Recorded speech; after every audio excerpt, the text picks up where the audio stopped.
Bon, bah, encore une fois, bonjour à toutes et à tous. Donc, moi, pour me présenter rapidement, je suis Arthur Magne.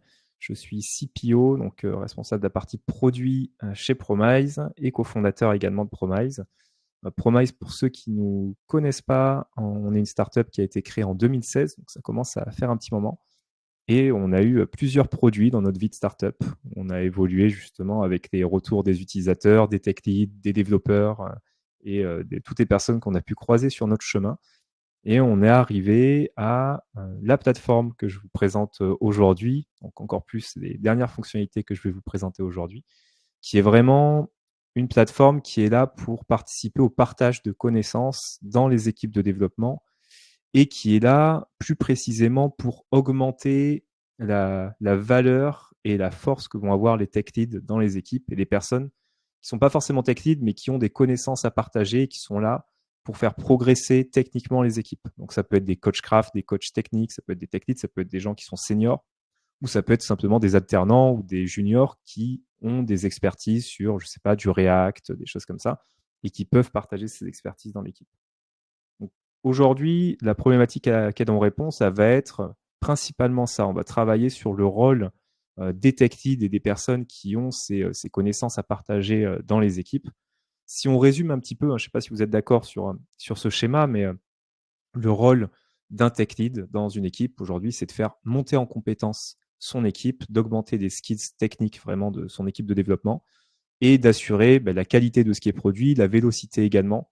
Donc il y a plein d'autres choses qui gravitent autour de ça, mais évidemment, là on fait le focus sur la partie technique. Et aujourd'hui, pour atteindre cet objectif, les tech leads doivent travailler vraiment sur cette problématique, le levier principal qui est le knowledge sharing. Donc comment est-ce qu'on fait pour partager dans l'équipe des connaissances et bénéficier de l'intelligence collective au maximum de l'équipe? Et ça passe par plein de choses, des revues de code, du pair programming, du mob programming, la mise en place de standards un petit peu de développement dans l'équipe. C'est vraiment le focus qu'on a avec Promise. Et le problème aujourd'hui, si on n'est pas forcément outillé, c'est justement que ces tech leads sont souvent peu outillés. On a plein d'outils pour les développeurs comme GitHub Copilot, comme des IDE qui sont performants, etc. Mais pour les tech leads, on n'a pas grand-chose en fait. On est encore à l'âge de pierre avec des wikis, du Confluence, du Notion, des pages en Markdown. On va essayer de centraliser des guidelines, des choses comme ça. On va faire des revues de code, on va mettre des commentaires en revue de code, mais ces commentaires, c'est du one-to-one, c'est souvent des choses qui sont perdues quand le code émerge, etc. Donc, ce qu'on explique, c'est qu'il y a beaucoup de communication qui se fait de manière tacite. Ça veut dire que c'est des échanges d'informations à l'oral, que ce soit sur du pair programming, sur du Slack, etc. Et le problème du tacite, évidemment, c'est qu'on ne capitalise pas là-dessus. Et en plus de ça, quand on va vraiment mentorer et accompagner quelqu'un, souvent c'est du one-to-one, donc ça passe pas à l'échelle. Et déjà, dans une équipe, c'est pas évident, mais alors en plus, quand on travaille dans une entreprise où il y a beaucoup d'équipes de développement, là, on se retrouve à avoir vraiment ces problématiques de silos de connaissances entre les différentes équipes. Donc, chaque équipe va faire un petit peu quelque chose à sa sauce et c'est très compliqué d'avoir des choses transverses. Donc, on peut commencer à mettre en place des guildes, des chapters, etc. de manière transverse. Mais pareil, sur ces guides, ces chapters, c'est dur de les animer, c'est dur de capitaliser sur ce qu'il y a dessus. Donc, ce qu'on essaye de mettre en place avec Promise, pour résumer les quelques points qu'on va aborder aujourd'hui, c'est d'essayer de proposer quelque chose pour accompagner les tech leads et les équipes dans l'émergence de ces bonnes pratiques, de ces standards de développement qui sont en fait la clé de tout. C'est des capacités accelerate, c'est ce qui va vous permettre justement d'être plus productif, d'avoir moins de bugs, d'avoir un turnover qui est maîtrisé et avec des personnes qui rejoignent le projet qui sont opérationnelles plus rapidement. Donc tout ça, c'est lié à cette gestion de comment est-ce qu'on partage ses connaissances, comment est-ce qu'on fait émerger des standards, comment on s'assure que tout le monde comprend ses pratiques, ses standards, etc. Donc on va avoir plusieurs aspects dans Promise, notamment la partie comment est-ce qu'on fait émerger ces standards. Ensuite, la partie comment est-ce que ces standards apparaissent dans l'IDE pour tout le monde au bon moment et sont bien dans la tête de chaque membre de notre équipe. Et également, donc ce qu'on introduit aujourd'hui, c'est la partie IA, parce qu'évidemment, on est une startup, donc il faut faire de l'IA, sinon on devient has-been. Mais on essaye de se servir de l'IA chez Promise de manière un peu différente de tout ce qui est IA générative, justement sur du code, etc., où on va juste apprendre sur le passé, puis réappliquer des choses qu'on a déjà identifiées. Nous, on va essayer de se servir de l'IA pour booster la communication dans l'équipe et pour faire émerger justement des standards qui vont être validés par les êtres humains. Donc Promise, à l'avenir, ça doit être la caution humaine derrière justement les outils d'IA générative comme GitHub Copilot. Et l'idée de ça, c'est de se dire, on a des IA génératives qui vont nous aider à être plus productifs. Et à côté de ça, on a Promise qui va centraliser tous les standards de développement qu'on a validés, nous, en tant qu'équipe, pour notre entreprise, pour notre équipe plus précisément, pour notre domaine, etc. Donc, on va avoir plein de standards qui sont vraiment ce que nous, on a décidé de faire avec notre expertise. Et c'est ces standards qui vont être un point d'entrée à des outils d'IA générative pour lui dire, justement, il faut que tu génères du code qui correspond à ce que nous, on a décidé qui était bien et ce qu'on a décidé qui n'était pas bien, tu ne vas pas me le générer. Typiquement, nous, on utilise du Copilot en interne. Et au début, il commençait à nous proposer des promesses et des choses comme ça un peu partout sur le code, alors qu'on utilise du Async Await. On a des pratiques qui étaient très différentes de ce qu'il nous proposait. Et c'est justement en validant ces différents standards qu'on est capable de savoir est-ce que ce que l'IA nous propose, c'est bien ou est-ce que ça correspond à des anciennes mauvaises pratiques. Si on fait une présentation un petit peu rapide de comment est-ce que ça se passe aujourd'hui dans les équipes, je ne sais pas si vous êtes d'accord, mais souvent on voit ce schéma-là. C'est-à-dire qu'on a des développeurs et développeuses un peu isolés qui vont des fois travailler en pair, en mob, mais qui ne vont pas forcément capitaliser sur ce qui est dit justement sur ces ateliers en pair, en mob. Donc ça ne va pas vraiment dépasser les frontières de l'équipe. On a aussi beaucoup de communication tacite sur du Slack, du Teams, etc. Donc ça aussi, c'est des choses qui sont très volatiles et qui vont être perdues rapidement. Chaque personne va pouvoir pousser du code, une autre personne va faire la revue de code et va mettre des commentaires, etc. Et là-dedans, il y a presque pas du tout de capitalisation, à part des fois dans des wikis où on va aller centraliser quelques trucs, mais souvent, il n'y a pas grand-chose justement dans ces wikis. Et ils ne sont pas mis à jour et ils sont assez peu lus par l'équipe en fait dans le quotidien, ça nous fait faire du context switching, etc. L'objectif avec Promise, c'est d'arriver sur un schéma qui ressemble plutôt à ça. C'est-à-dire qu'on a les personnes qui continuent à travailler de manière autonome, individuelle ou en pair, en mob. Et ces personnes vont pouvoir accéder à Promise depuis leur IDE. Donc, ils vont pouvoir accéder à l'ensemble des pratiques déjà validées, définies par l'équipe. Et ils vont pouvoir eux-mêmes proposer, pousser des pratiques, des questions directement dans Promise depuis leur IDE. Et également, la personne qui fait la revue de code va pouvoir, lors de la revue de code, identifier des sujets de discussion, des questions et les envoyer à Promise. Ou lorsque cette personne va mettre un commentaire dans une revue de code, va pouvoir se dire ce commentaire, je vais capitaliser dessus, je vais l'enregistrer. Tout ça, ça va arriver dans la plateforme centralisée ici. Et une fois par sprint, une fois toutes les 2 semaines, on va faire ce qu'on appelle, nous, une revue de pratique. Donc, c'est comme une revue de code, sauf que là, on est avec toute l'équipe et on ne va pas discuter du code précis sur une PR. On va discuter des échantillons de tout ce qui a été important remonté pendant le sprint. Donc, vraiment, c'est des points techniques essentiels sur, je ne sais pas, comment est-ce qu'on a géré des exceptions, des erreurs, comment est-ce qu'on a instancié nos composants, comment est-ce qu'on a fait nos tests d'intégration, etc. Tous ces points techniques, en fait, on va les traiter sur un temps précis où on va être avec toute l'équipe d'un coup, ou toute une communauté de pratique. Ça peut être encore plus intéressant de faire de manière transverse entre différentes équipes, si on le fait sur du back-end ou du front-end, etc. Donc ça, c'est l'objectif de Promise de base. Ce qu'on s'est rendu compte, en fait, en l'ayant mis en place avec beaucoup d'équipes et beaucoup d'entreprises, c'est que on va avoir 2 types de profils qui vont se dégager dans Promise. On va avoir les développeurs, on va dire classiques, que nous on appelle des contributeurs. Donc c'est des gens qui vont pas forcément avoir beaucoup d'expertise et donc vont pas forcément remonter beaucoup de choses dans la solution Promise sur des pratiques, etc. Ou alors c'est des gens un peu plus juniors qui vont se sentir moins légitimes pour proposer des pratiques aux autres. Ils vont pas oser parce que mine de rien, remonter des pratiques dans Promise, ça demande quand même une certaine expertise. Il faut avoir été capable de déjà donner du feedback sur du code, il faut oser se lancer aussi, etc. Et donc, on a vraiment un autre profil qu'on appelle, nous, dans notre jargon, des drivers. Les drivers, justement, ça correspond aux tech leads ou ça correspond aux personnes qui ont une appétence un petit peu pour le partage de connaissances dans les équipes. Donc, qu'on soit senior ou junior, d'ailleurs, ça n'a pas forcément d'impact fort, même si globalement, c'est plutôt des seniors qui vont faire ça. Mais on a aussi des gens qui sont en alternance et qui proposent beaucoup de pratiques, etc. Et donc, ces personnes-là, c'est vraiment ce qu'on appelle des drivers. Et c'est eux qui vont animer justement ces revues de pratique et cette utilisation de la solution pour partager des choses. Comment ça se passe concrètement dans la solution? Dans la dernière version qu'on a mis en production, on va justement intégrer cette notion de driver. Donc, dès que quelqu'un va créer son compte dans Promise, on va lui demander est-ce que c'est une personne qui est plutôt contributeur ou driver. Et sinon, vous avez la possibilité, depuis votre profil, donc sur la partie profil qui est ici, de changer votre rôle et de dire ok, est-ce que je suis plutôt driver ou est-ce que je suis contributeur. Dans mon cas, donc je suis driver, j'ai la petite fusée qui apparaît ici. Et le fait d'être driver, ça va me rajouter des fonctionnalités un peu différentes. Donc, je vais avoir quelques fonctionnalités en plus qui vont être liées à mon rôle justement de diffusion de bonnes pratiques dans les équipes de développement. Donc, une des premières fonctionnalités qu'on va avoir, je vais la montrer dans la partie administration, c'est qu'aujourd'hui, on peut configurer Promise pour qu'il soit branché à notre outil de communication interne. Donc, ça peut être Slack, Teams, Mattermost ou Discord.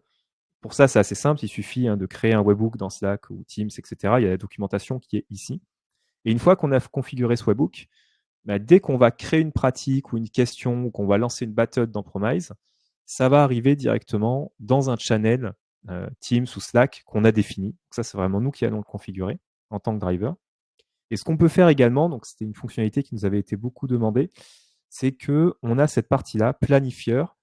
En anglais, c'est un scheduler, c'est peut-être un petit peu mieux que planifier, mais qui nous permet d'envoyer ce qu'on appelle la pratique du jour. Donc ça marche bien pour, hop, je vais le mettre ici, je vais sélectionner mon espace Marketplace Web qui est là.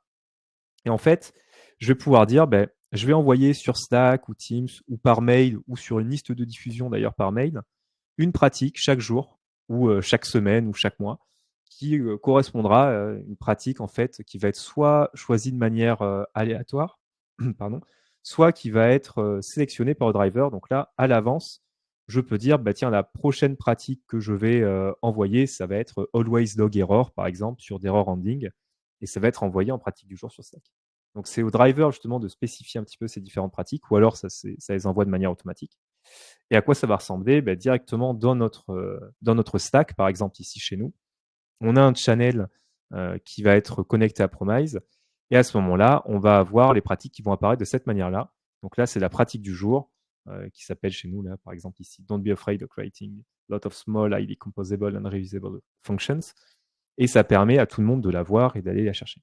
Ça marche bien du coup pour des pratiques qui justement n'ont pas forcément de manière d'être identifiées automatiquement. Vous savez peut-être d'ailleurs, c'est pas sûr, mais dans Promise, on a la possibilité pour ces différentes pratiques de configurer des suggestions automatiques pour qu'elles pop dans les IDE automatiquement. C'est ce qu'on a par exemple ici, sur la ligne 31. Si vous voyez, hop, je vais zoomer un coup. On a la pratique qui s'appelle Avoid Watching on Scope Directly qui va apparaître directement. Donc ça, c'est bien parce que c'est une pratique qui est facile à détecter et donc on a pu mettre en avant un pattern dans Promise pour que la pratique soit détectée automatiquement. Pour certaines des pratiques, ce n'est pas le cas. Par exemple, celle-là, test, ça te passe. On ne peut pas automatiquement savoir si on est allé tester les cas à la limite ou pas. Donc ça, c'est bien de la rappeler régulièrement. C'est là que vraiment ce principe de pratique du jour arrive. Donc ça, c'est la première fonctionnalité que je présente aujourd'hui. La deuxième, c'est justement l'intégration à Git directement. Donc ça, c'est aussi nouveau. Avant, on ne pouvait pas forcément connecter Promise à notre repo Git. Aujourd'hui, on peut le faire. Donc depuis la partie administration, je peux dire je suis sur GitLab ou GitHub ou Bitbucket ou Azure DevOps. Donc dans mon cas, je suis sur GitLab. Je vais connecter avec un token, du coup, mon repo Git. Donc c'est un token avec lecture seule. Il y a la documentation qui est accessible depuis ici pour trouver un petit peu comment ça fonctionne. C'est assez simple. Et derrière, je peux sélectionner les repos de code que j'ai envie d'analyser. Là, j'ai mis le repo principal qu'on a chez nous. Et en fait, ce que va faire cette fonctionnalité, c'est qu'elle va me permettre, en tant que driver, de préparer la revue de pratique. Comme je l'ai dit, la revue de pratique, ça a lieu en général une fois toutes les 2 semaines. Et ça va être mon rôle en tant que driver de créer des pratiques, de remonter des choses, soit depuis mon IDE, où je peux le faire en sélectionnant du code, en faisant un clic droit et en créant une pratique, soit depuis mon outil de revue de code sur GitLab, par exemple, où quand je vais mettre un commentaire, je peux dire, tiens, j'en enregistre une pratique parce que là, c'est quelque chose d'intéressant. Mais si jamais j'ai pas forcément eu le temps de faire ou qu'on n'a pas forcément trouvé de sujet à discuter au bout de 2 semaines, là, en tant que driver, j'ai la possibilité de préparer cette revue. Donc, en cliquant sur ça, en fait, vu qu'on est connecté à Git, on va aller regarder tous les changements qui ont eu lieu sur toutes les branches, d'ailleurs, sur un repo, donc sur n'importe quelle branche, sur les 2 dernières semaines. Donc, c'est vraiment le temps par défaut qu'on qu'on a défini, qui est ici, qui est configurable. Et sur les 2 dernières semaines, on va dire, OK, on voit qu'il y a 4 personnes dans mon équipe qui ont contribué. Et on a un algorithme qui va être capable d'aller regarder quels sont les changements les plus impactants. Donc, quels sont les gros changements de code, quels sont les changements sur des fichiers qui semblent centraux, importants, etc. Et typiquement, chez nous, on voit ici que Quentin, il y a un jour, a fait pas mal de modifications sur ce fichier qui est ici. Et donc, on va mettre quelques fichiers en avant comme ça. Et en tant que driver, je peux dire, OK, je vois que Quentin, chez nous, a utilisé notre nouveau logger qui s'appelle Logger, là, tout simplement, qui est un service custom qu'on a défini. Et donc, je vois qu'il a rajouté à plusieurs endroits ce logger, justement, parce que ce n'était pas fait forcément. Donc, ce qui est intéressant, c'est que là, c'est quelque chose que je peux remonter à toute l'équipe pour dire, attention, est-ce que vous avez bien capté qu'il y a un nouveau logger qu'on a mis en place? Et est-ce que vous savez quand est-ce qu'il faut l'appeler ou pas? Qu'est-ce qu'il faut loguer? Qu'est-ce qu'il ne faut pas loguer, etc. Donc là, je peux juste sélectionner ce morceau de code et créer quelque chose, par exemple, qui serait use custom promise logger. Hop. Et ça va me permettre justement d'en parler avec toute l'équipe lors de la prochaine revue de pratique. Donc là, je vais dire, je peux créer une nouvelle pratique, etc. Je vais dire que c'est un exemple positif. Et le fait de faire ça, je vais pouvoir en reparler avec tout le monde. Donc en gros, ça nous permet rapidement d'avoir un échantillon de tout ce qui a bougé les dernières semaines et qui est important. Et également, vu qu'on est branché à Git, on va regarder quelles ont été les discussions sur les commentaires de merge request. Donc, quelles ont été les discussions qui ont eu le plus de réponses, en fait, quelles ont été des grosses threads, justement, où on voit qu'il y a eu beaucoup de discussions sur les revues de code. Et derrière, alors, je n'ai pas d'exemple ici, parce que sur ce fichier-là, je n'ai pas de discussion. Mais en fait, on va voir à ce moment-là quelles ont été les discussions. Et à partir de ces discussions, on peut créer des pratiques ou créer un sujet, justement, qui va être abordé en revue de pratique avec tout le monde. Typiquement, si en revue de code, il n'y a que 2 personnes qui ont pas mal discuté puis qui sont arrivées à une conclusion, c'est intéressant en fait de partager cette conclusion avec toute l'équipe, de dire OK, est-ce que vous êtes d'accord avec ça ou pas? Et c'est là où on rentre vraiment dans cette démarche de créer des standards pour toute l'équipe et éventuellement pour toute entreprise à partir de petites discussions qu'on peut avoir. Donc l'objectif, c'est de capturer facilement ce qu'on va identifier comme ça de pertinent. Donc ça, c'est vraiment une feature justement pour le driver qui permet justement de faciliter un petit peu la vie qu'on va avoir quand on doit aller chercher des sujets, remonter différentes parties. Donc ça, c'est une partie importante.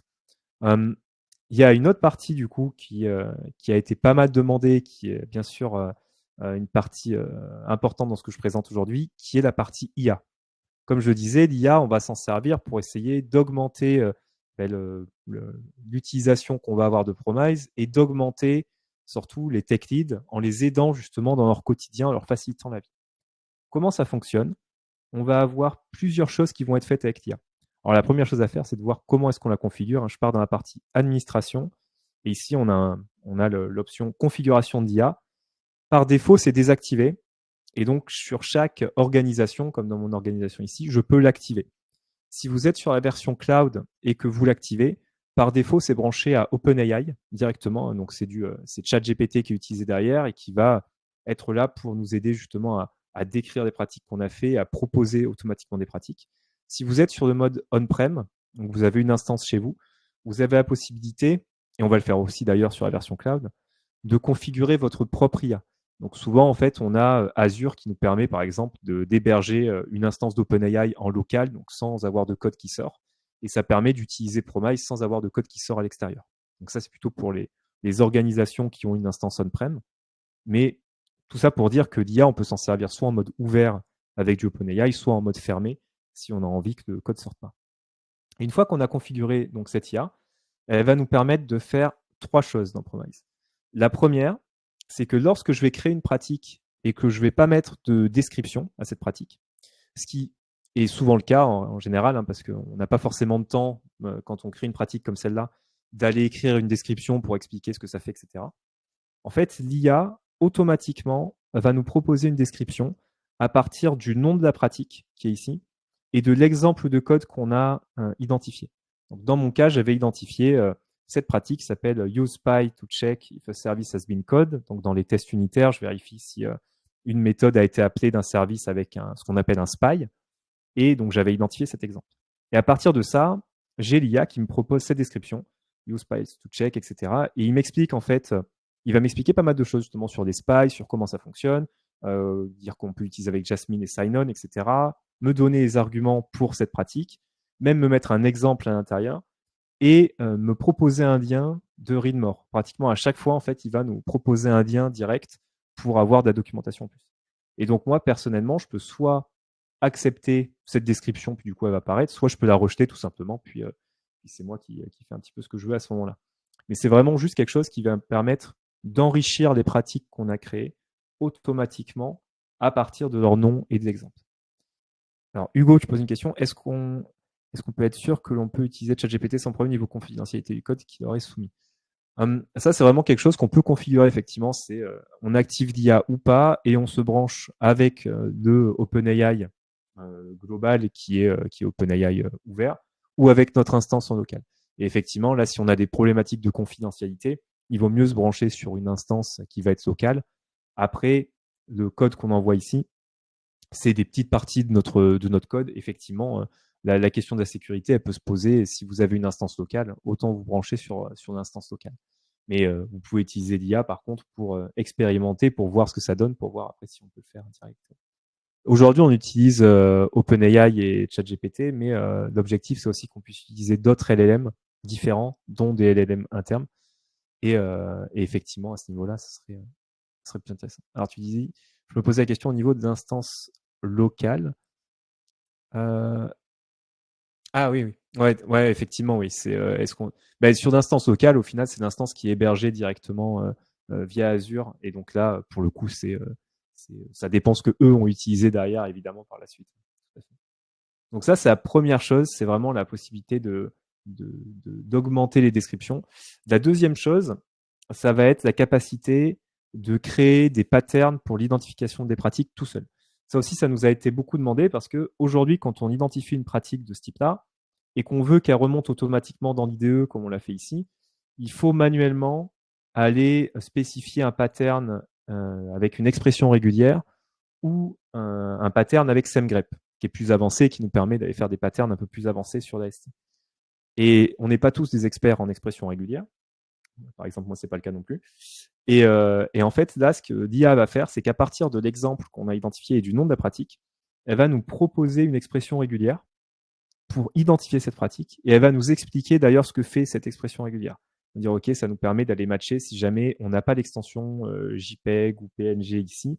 Et donc, dans l'exemple, on demande à l'IA de mettre en avant l'exemple qu'elle a utilisé pour vérifier sa regex, parce que pour s'assurer que ça marche, on lui demande de vérifier elle-même la regex pour voir si elle est applicable. Et donc là, elle nous met l'exemple qu'elle a utilisé. Et là, ça nous permet donc soit de la valider telle qu'elle. La plupart du temps, c'est assez pertinent, donc ça nous permet d'avoir directement la regex. Soit on peut l'améliorer ou la modifier si on veut. On peut dire, bah tiens, ça va être juste pour les balises, par exemple, images, etc. Et dans ce cas-là, on peut la modifier. Et ça vient vraiment nous aider justement dans la configuration de ces expressions régulières, etc. Donc ça, c'est la deuxième partie d'IA.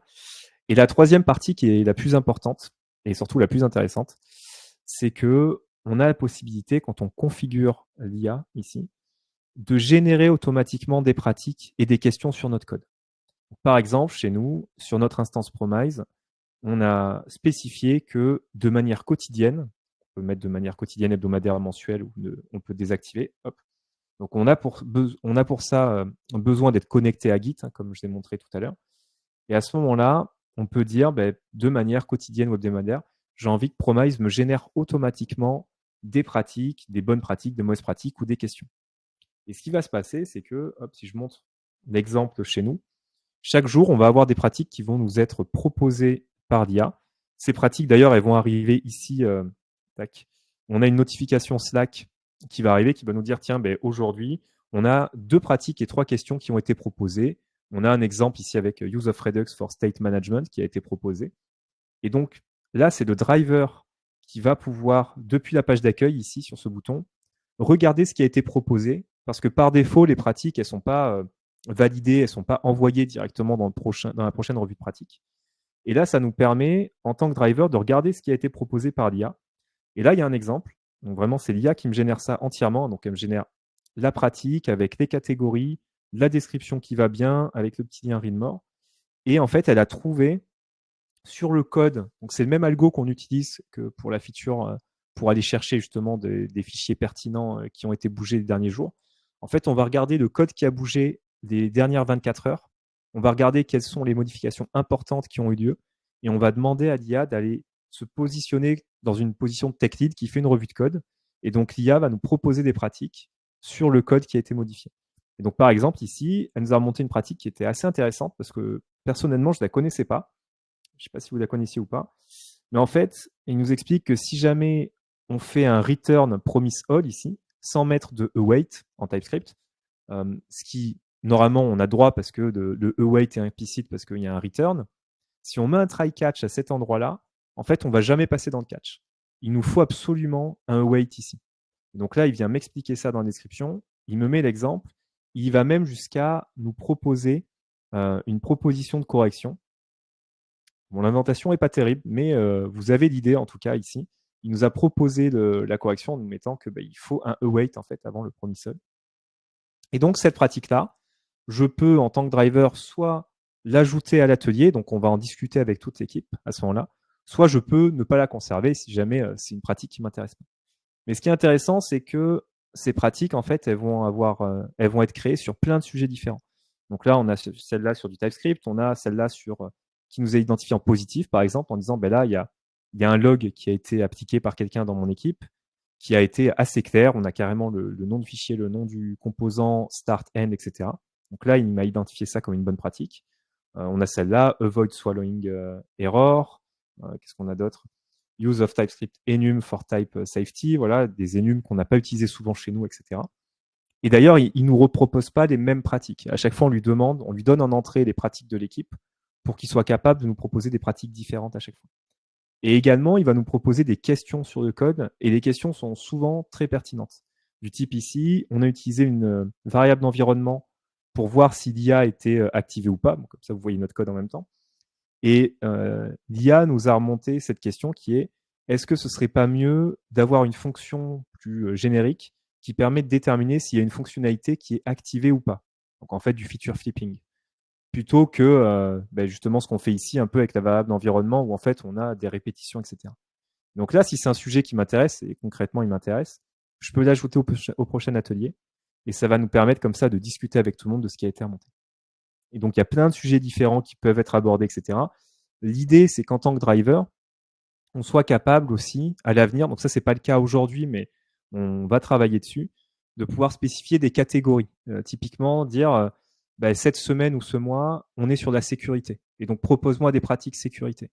Le mois prochain, c'est Green IT. Le mois prochain, c'est test, c'est architecture, etc. Donc, l'objectif, c'est d'avoir vraiment cette IA qui accompagne les drivers.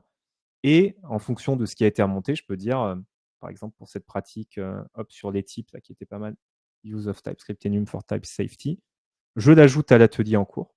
Et donc, lorsqu'on va faire notre revue de pratique avec toute mon équipe, je vais avoir cette pratique, qui est ici, qui a remonté. Donc là, on indique que c'est l'IA qui l'a remonté. On a le logo IA ici. Et là, ça me permet d'en discuter avec l'équipe et de valider ou non en équipe si cette pratique est intéressante ou pas.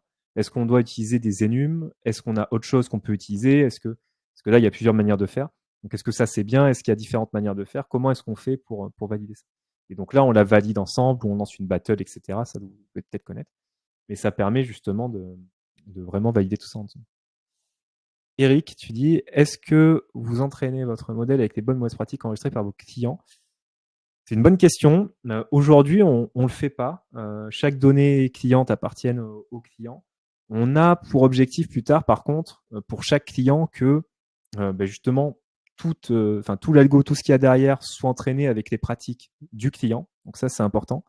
Et on a également l'objectif que toutes ces pratiques qu'on a validées, qui correspondent, si on regarde chez nous, on a presque 500 pratiques maintenant dans notre équipe Promise, sur plein de sujets, sur du Mongo, sur de l'archi, etc.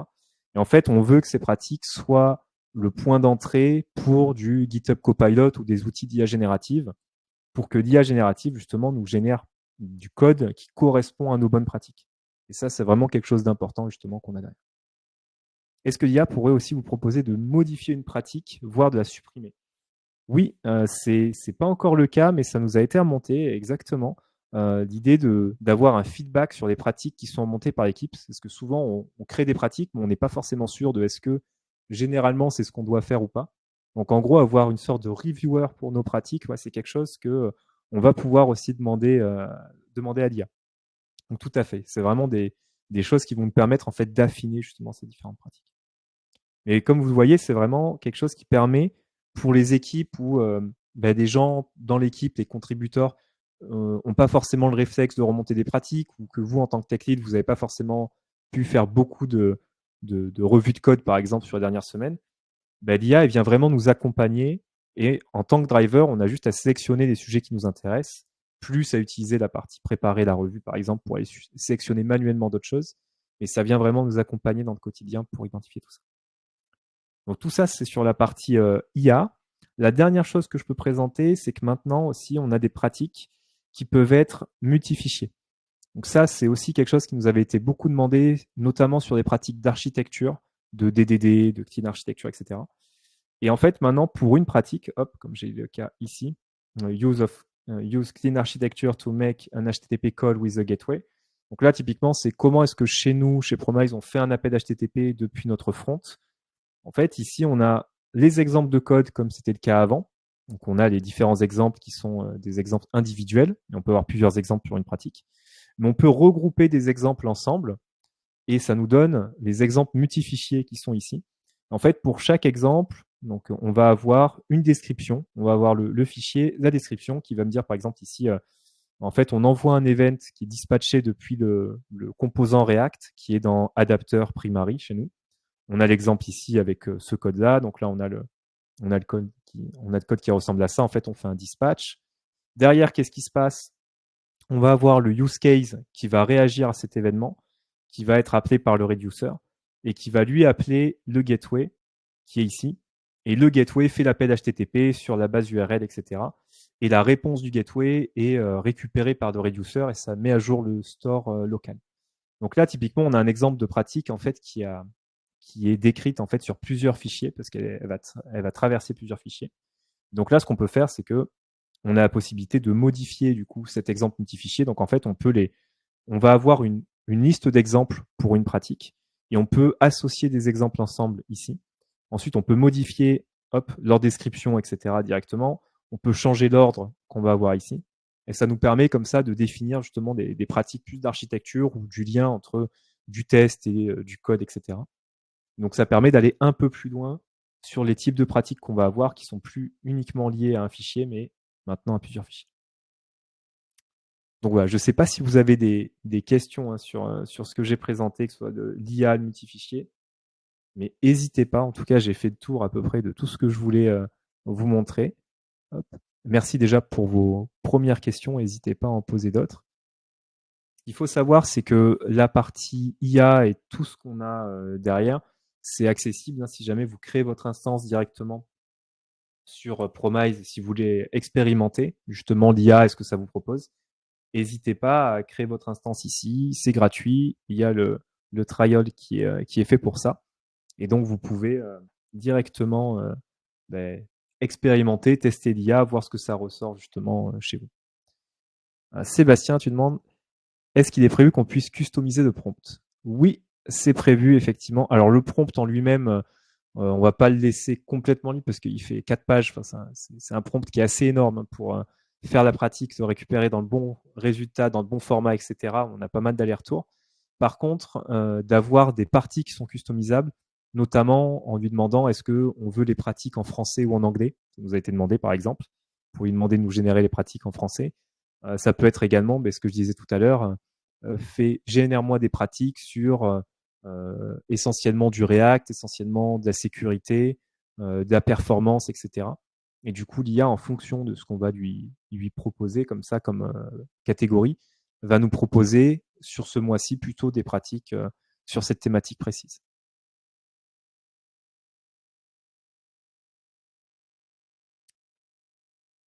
N'hésitez pas, si jamais vous avez d'autres questions à l'usage. Globalement, ce qui va arriver par la suite, effectivement, ça va être l'intégration plus avec du copilot ou des outils d'IA générative pour pouvoir utiliser les pratiques qu'on a eues directement en entrée de ces outils-là. On va continuer à faire évoluer l'IA pour qu'elle accompagne justement les tech leads dans leur quotidien. Et l'objectif, c'est que toutes ces pratiques, on puisse les utiliser directement comme vous l'avez peut-être déjà vu, hein, mais directement sur GitHub, GitLab, etc. On va avoir les pratiques qui vont popper automatiquement lorsqu'on voit justement, par exemple ici, qu'il y a une couleur qui a été mise en dur. Et à ce moment-là, je peux dire, OK, je rajoute un commentaire de merge request à partir de ça.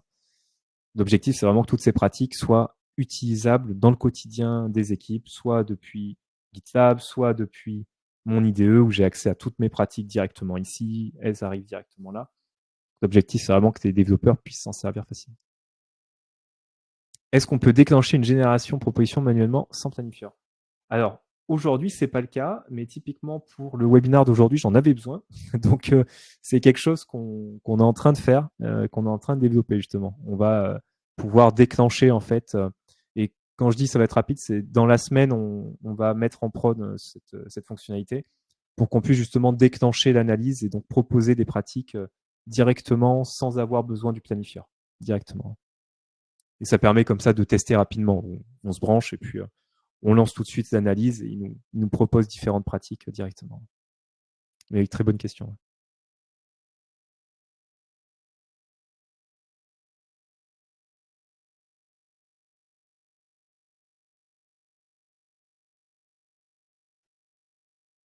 N'hésitez pas à poser d'autres questions. Je crois qu'il y a quelqu'un qui est en train d'écrire.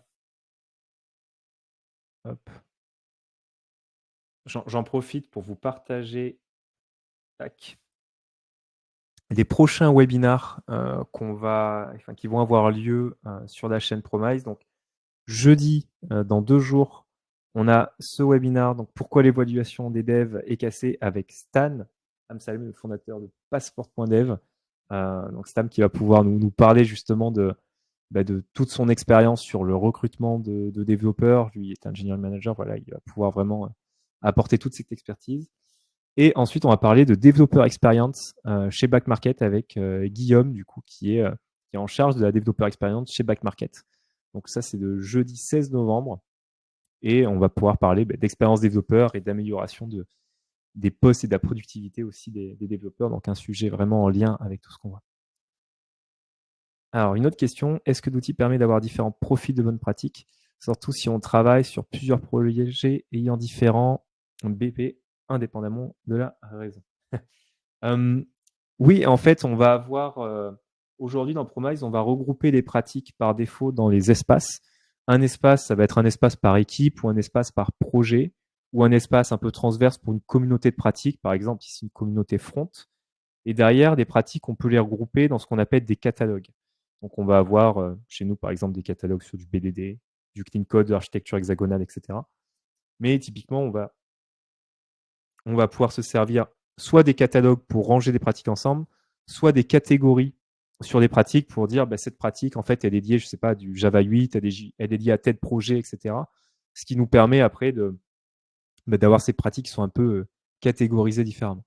Donc aujourd'hui, c'est vraiment ce qu'on utilise pour différencier les pratiques, pour avoir des profils de pratiques. Ça va être soit les catalogues, soit les catégories directement. Et après, ça permet comme ça à chaque développeur et à chaque technique de pouvoir récupérer les ensembles de pratiques qui nous correspondent, évidemment.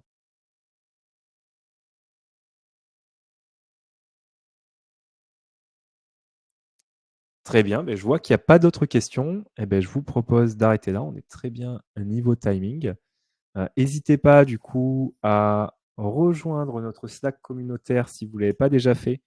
Donc on va mettre les nouvelles, tout ce qui est nouveautés, tout ce qui est webinar, tout ce qui est vidéo YouTube, on le met directement sur ce Slack communautaire. Moi, je suis aussi personnellement dessus en message privé, donc n'hésitez pas à m'écrire si vous avez des questions. Et si vous voulez que j'organise aussi avec vous une présentation en interne pour vos équipes, soit sous la forme d'un BBL, soit juste une visio rapide pour présenter la solution et discuter même de développeur expérience, de partage de connaissances, de communauté de pratique, etc.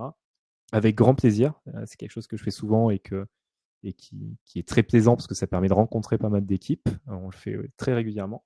Donc, n'hésitez pas à m'écrire. Et sur ce, j'espère que vous avez appris pas mal de choses. N'hésitez pas à expérimenter du coup si vous n'avez pas encore même essayé la solution. N'hésitez surtout pas à nous écrire. Et sur ce, bonne journée et à bientôt du coup pour un prochain webinar. Donc le prochain a lieu ce jeudi directement. Merci tout le monde. Bonne journée.